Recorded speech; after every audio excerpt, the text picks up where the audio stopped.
Hello everybody, this is Grimcat and we are back with some more Tyranny. And we are just about to enter the disfavored camp.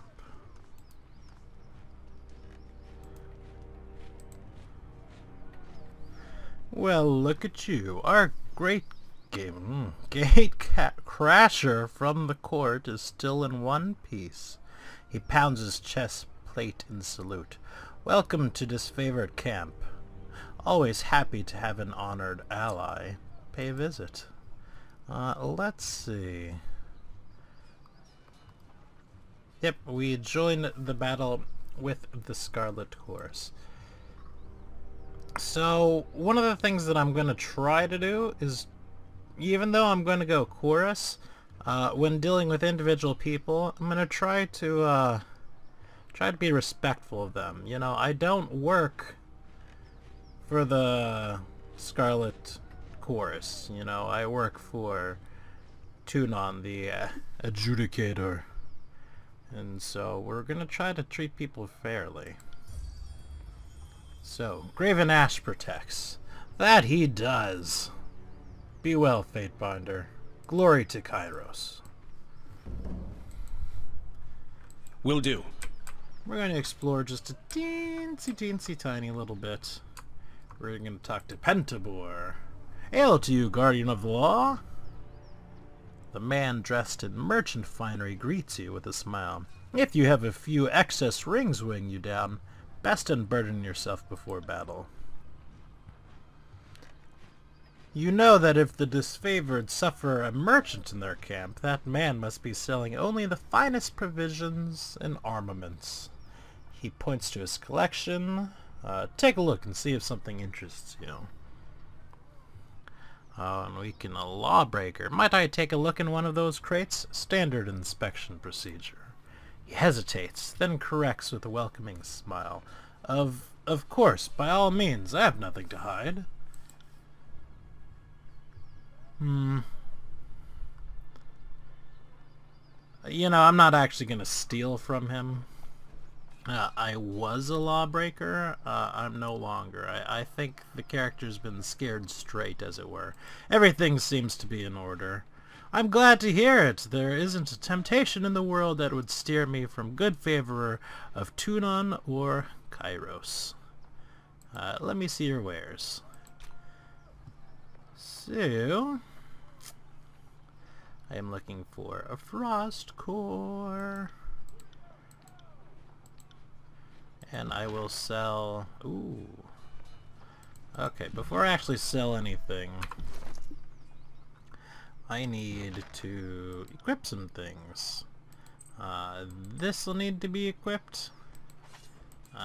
We'll see what this armor and whatnot looks like on our people before we make a decision about that. Oh, and I have a core. And right, potion of invisibility. And there's a helmet too.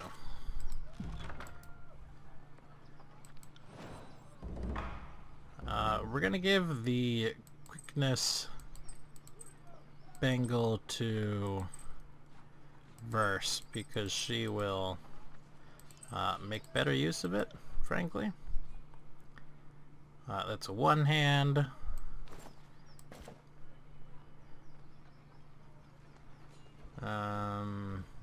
No, not into that one. Not into that one. No javelin.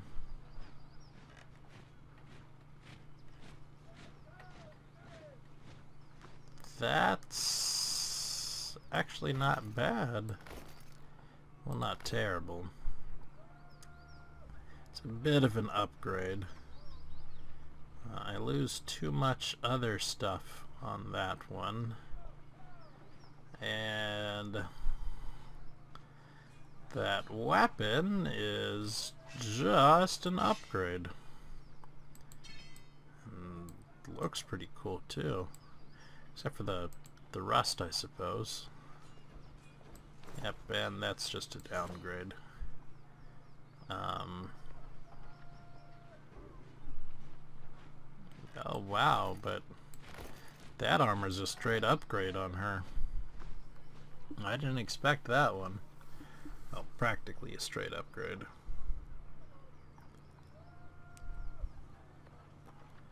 3% deflection. What's her deflection at? Isn't that one of those?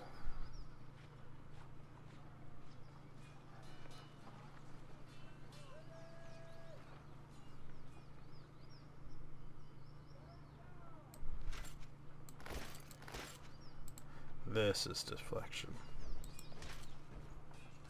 Right.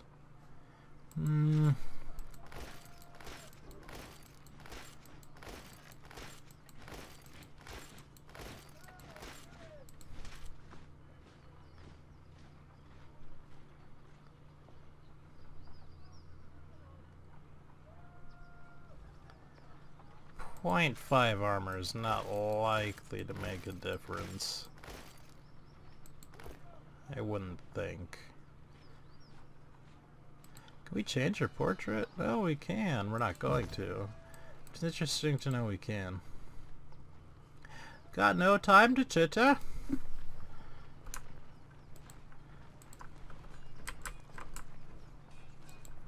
I guess I still have things to loot, however.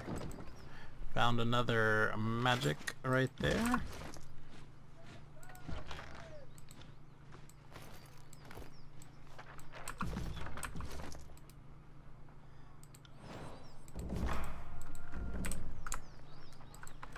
Cannot talk to him, so we will not.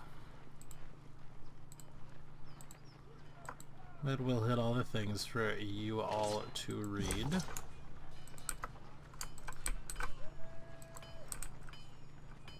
Good thing I keep a torsion wrench handy.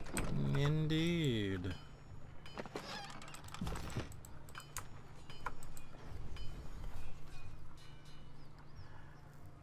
Repairing weapons with scrap isn't exactly why I got into this craft, but our supplies are spent. Why not forge bronze? Bronze will do in a pinch, don't get me wrong. It can take a beating and get bent back into shape, unlike the stubborn iron we have here. And we always have plenty of tin and copper lying around, so supplies aren't the problem. It's a rare smith who can churn out military-grade bronze consistently. More often than not, it comes out soft. Look around camp. We're garbing the Legion head-to-toe in iron because it's cheaper and easier to produce for the masses. Can't do that with bronze. They call the disfavored the Iron Legion for a reason. Strategy and skill may be in our backbone, but our claws are made of iron. The good stuff that comes from the smiths in Lethan's Crossing. You said there was an iron shortage? Well, I'm afraid so. The last shipment sent down the Matani went missing near Echo Hall Crossing, and I'm afraid we won't be seeing any more now that the valley is sealed. Forge-bound iron is Tunon's responsibility. Why is this the first I'm hearing of it? Keep your voice down. Graven Ash doesn't want to cause panic or pass any information to the Vendrian Guard. Best case scenario, the iron tumbled off a boat and is rusting on a riverbed. Worst case, it ends up in enemy hands. If I find myself in Echo Hall, I'll keep an eye out. I appreciate that, as does the great general, more than you might guess. Maybe he isn't quick to offer his thanks to outsiders, but I know he'll be grateful for your help. It would be a boon to the war effort if our iron was covered. You can trust me. I knew that Tunon wouldn't have dispatched you without good reason. The court isn't exactly known for gambling when the stakes are high. You see that? That is how we tell our iron shipments from the rest. Inconspicuous, so people don't go snooping around. You'll want to keep your eye out for these. Good hunting. And he glanced at a crate beside him and points to a small set of notches on the wood. I'd like to see your wares. And he's just got stuff for me to buy. Armor of the heavier sorts. And we'll talk to Bitterquip. Glory to the voices of Narat! Fatebinder Barashkukur, I presume. I am Bitterquip. Here's the emissary of the Scarlet Chorus. What's it like working for them? Reporting to the Iron Hag is an insult.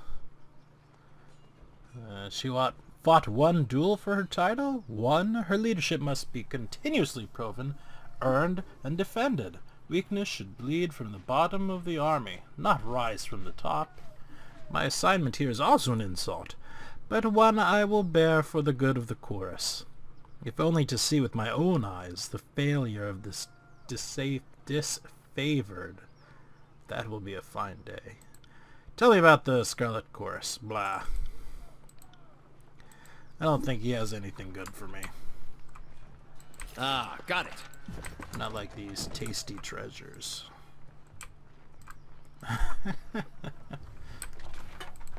Alright, now that we've looted the camp.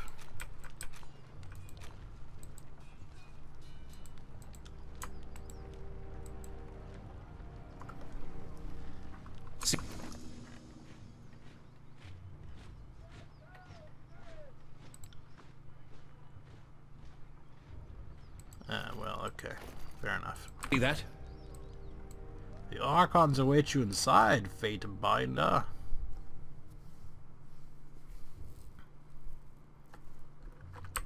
Yesterday you chid me for wishing to wait. Now you suggest an even longer delay? Perhaps the voices in your skull ought to come to a consensus if you wish to be taken seriously.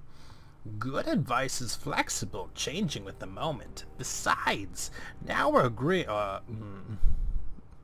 It went too fast. We know you hate going into battle. Yeah, you can read it. Apparently I'm not going to read it out loud.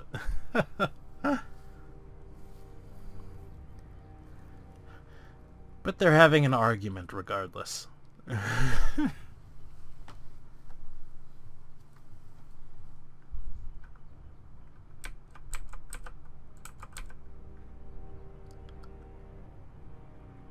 Ooh, he got angry. Alright, and we'll take a step forward. That's 4 reports of avalanches in the mountains now. The Tearsmen can barely count past 9. They have neither the capacity nor the cause to close off the mountain passes. Either way, that leaves the 2nd and 4th cohort trapped outside the valley. The Archon of War pounds his staff on the ground to punctuate his words. A large and imposing man to begin with, his profile is made larger still by his hulking suit of armor that hums with mystical energy. Or it's the work of your perfidious Earthshakers. Only a fool would not suspect a traitorous Archon of poisoning the mind of his students with sedition. We would have killed the Earthshakers Guild for their master's treachery, but I'm sure you have some perfectly valid reason for allowing them to live as your pawns. The Archon of Secrets passes a scepter between his hands as he speaks, twirling the rod in hypnotic circles. And you hear the voices in your head. Well, hello there, Fatebinder. We'll be with you in just a moment. Emerald luminescence seeps from the seams of the Archon's ragged red robes. Gotta love that alliteration right there. The glow is almost noticeable where his neck ought to be. His mask seems to float and spin, never pivoting or bending naturally. Except for right there where it's, yeah. Hey, watch yourself. When these two get going, you don't want to get between them. Okay, we'll remain I silent. always know you've run out of things to say when you resort to mocking my vassals. If we are to speak of treachery, why is it that my scouts see the Scarlet Chorus warriors defecting back to the Vendrian Guard? Your fearsome reputation has gone flaccid, for it seems you cannot control your soldiers, or perhaps you simply choose not to. That's a burn. My lords, the Fatebinder has arrived. The disfavored commander raises her voice, trying with little success to speak over the Archons. Perhaps we could table this discussion and let our guests speak. Speaking of strategic failures, who was it that insisted the valley would need only a token garrison? For some strange reason, we can't seem to recall which balding halfwit grossly underestimated the enemy. Thoughts? The Archon twirls his scepter in a twisting loop, his leather-wrapped hands flipping the heavy rod with an effortless flow. Can you hear us, Fatebinder? Cough if we have your attention. Well, go ahead and cough. Audibly. And I thought you had left agents within these Tearsmen when they surrendered.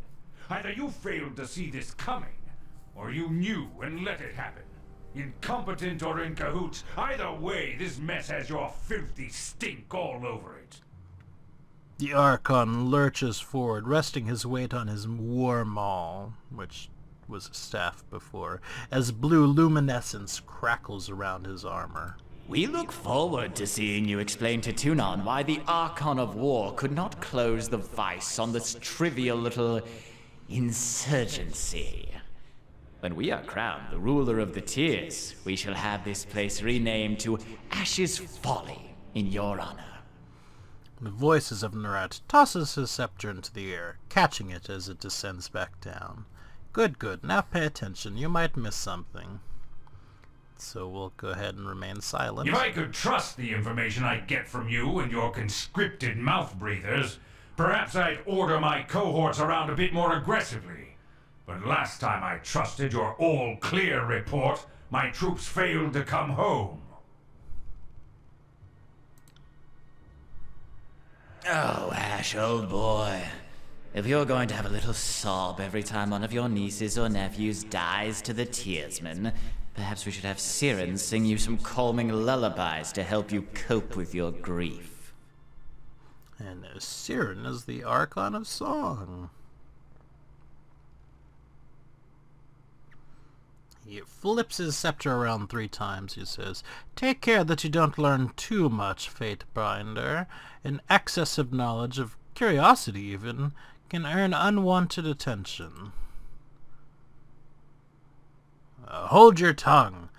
I will not have you denigrate the honor of our fallen brethren. I'd be doing us all a favor if I cracked open that excuse for a head. Oh, like, I could see those two arguing, but when your, second in command starts making threats, they bicker like children, do they not? I, meant only to say welcome. Welcome to our guest, the Fatebinder. And not a moment too soon.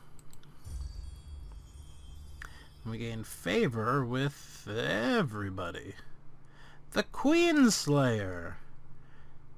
Sensing your presence, the disfavored commander snaps into a firm salute.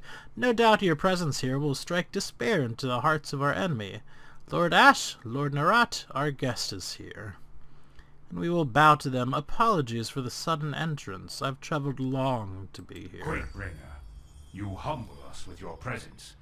I must apologize for our rancor and discontent. It is unbecoming of our station. Quakebringer? Okay, that's because we read the Edict of Stone. My soldiers tell me you helped Commander Drotus on your way through Edring. You honor the court with your selfless cooperation, for that is the sort of camaraderie that Kairos demands of us all. On the last of his words, the Archon of War glares at the voices of Narat, furrowing his brow as he utters the word camaraderie. I don't think I'm going to suck up to him. I'm going to get straight to the point. I come bearing an edict of Kairos. Once again, you bring us support in a time of need. We fondly remember your service to the chorus in the taking of the bastard city.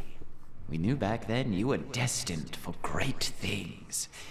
But we had not anticipated you would be twice honored with the task of proclamation. So, do not keep us waiting. What is the Overlord's will? And that's because we worked with the course and took over to the abandoned bastard city.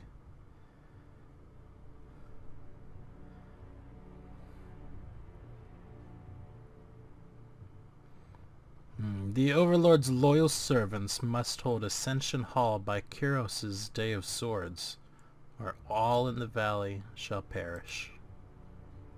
The earth sways with each word you utter, the air thickening with warmth as you pronounce the tersely phrased commandment, its every syllable drafted by the hand of Kyros. With the edict proclaimed, your pulse quickens, and the muscles in your legs, worn from a long trip down the mountains, feel renewed, the tired limbs now nearly buoyant with vigor.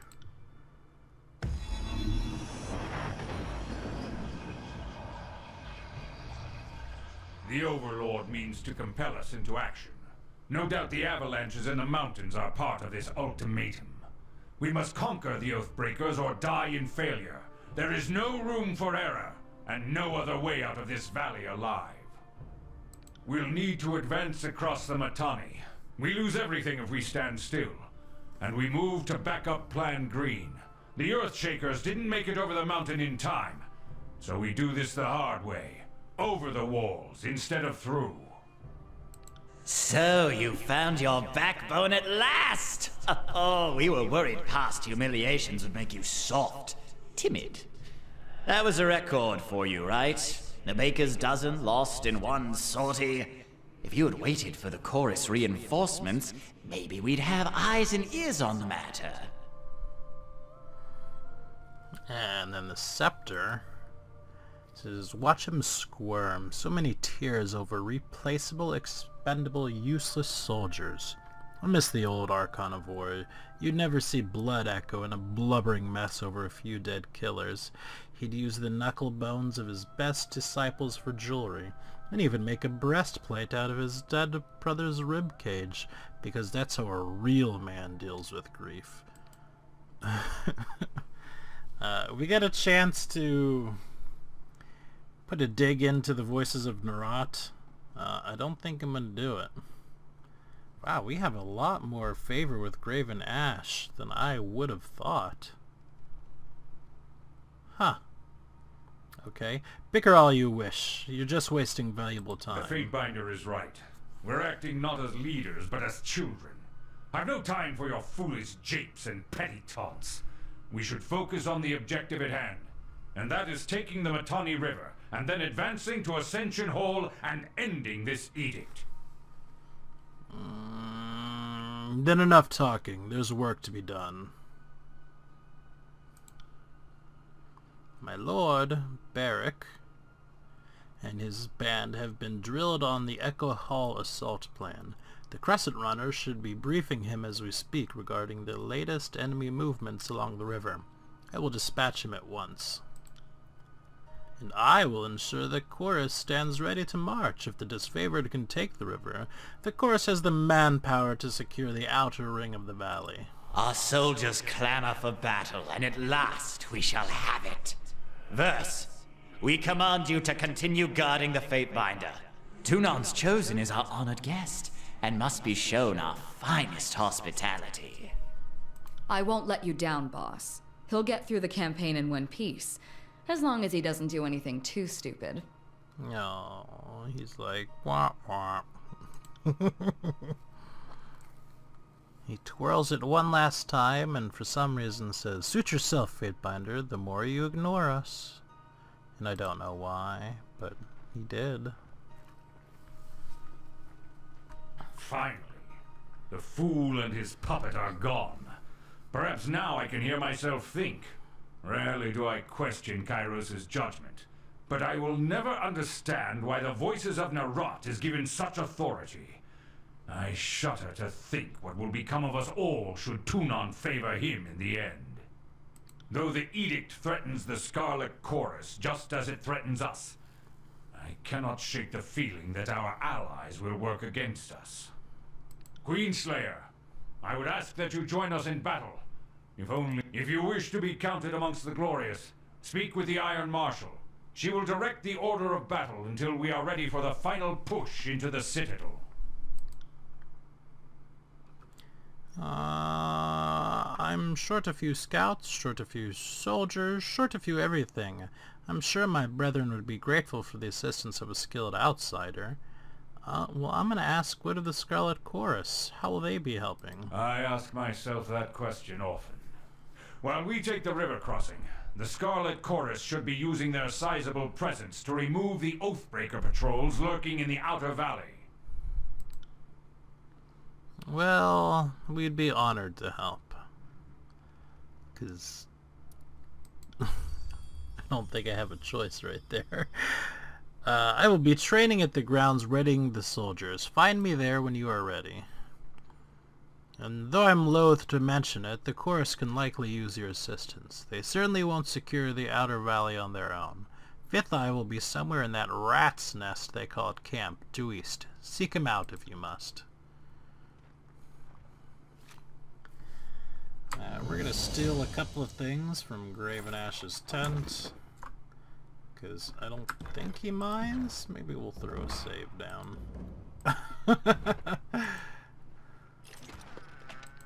Yeah, I got it. He doesn't mind. He's like, oh, Fatebinder, you rapscallion, you. At least that's what I'd like to think he thinks. Who knows?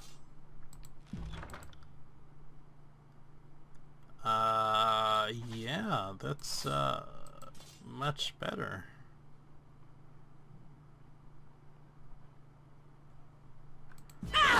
Got them in my sights. Okay, calm down. No need to get crazy.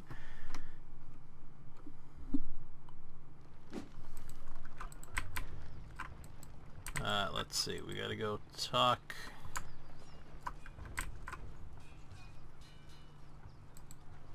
Here, or...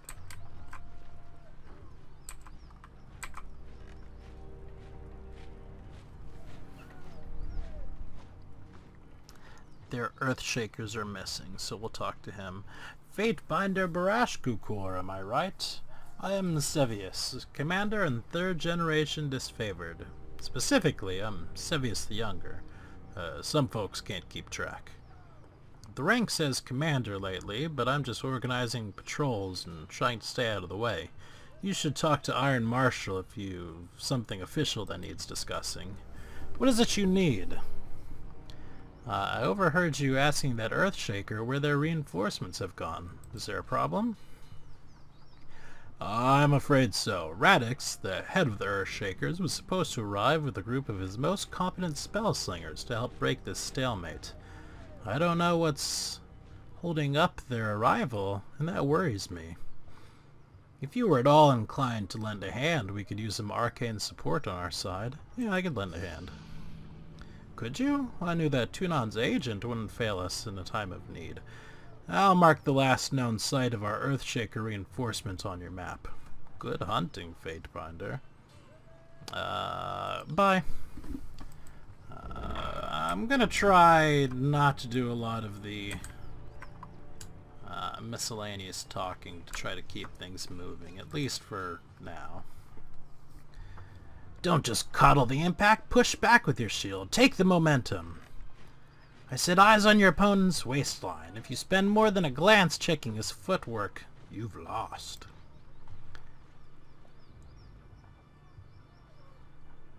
Need to stay on top of the troops or their skills will rust. It's for their own good. It was mentioned you're short on warriors and help. What's the situation? I have brigades massing along Placid, Echo Hall, and Littletooth crossings. The Venging Guard may be able to hold one bridge, but they cannot hold against a concerted three-prong attack. I have no right to give you orders, but we all died at Kyros's edict should we fail. So I'm not about to let my pride blind me to the value of good help. I want to see what it says if I say I got no time for this. So you would just as soon watch the edict come to fruition? Any idea what happens when the Day of Sores arrives? We will be stricken by plague and rot slowly, or maybe our blood will catch fire. And then she gives us a person? Okay, there's my alarm. I didn't expect that to go quite like that. We got Barrick. I expected that just to be, okay, well, talk to me later. But, that is definitely not what happened. Barrick is a frontline fighter. Encased in a suit of armor, he is going to be our defender. Let's take a moment looking at magic as well before...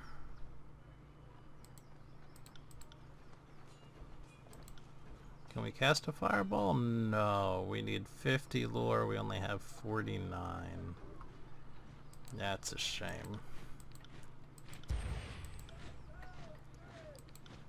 But we can make a better one of these spells. And so we will do so. And override it.